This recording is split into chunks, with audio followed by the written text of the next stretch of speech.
ভেনেজুয়েলায় মার্কিন হামলাকে আন্তর্জাতিক আইনের লঙ্ঘন বলে উল্লেখ করেছেন নিউ ইয়র্কের মেয়র জোহরান মামদানি। একই সঙ্গে প্রেসিডেন্ট নিকোলাস মাদুরোকে আটকের ঘটনার নিন্দা জানিয়েছেন তিনি।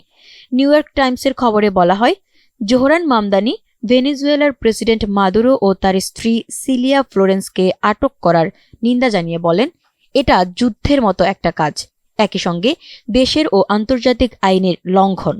সামাজিক যোগাযোগ মাধ্যম এক্সে দেওয়া এক পোস্টে মেয়র বলেন, এমন নগ্নভাবে শাসন ব্যবস্থা পরিবর্তনের চেষ্টা কেবল বিদেশের মানুষদের প্রভাবিত করছে না, এটি সরাসরি নিউ ইয়র্কবাসীদেরও প্রভাবিত করছে, যার মধ্যে এই শহরকে নিজেদের ঘর হিসেবে গণ্য করা ভেনেজুয়েলার হাজারো মানুষও রয়েছে। এর আগে নতুন বছরের প্রথম দিন নিউ ইয়র্কের মেয়র হিসেবে শপথ নেন জোহরান মামদানি।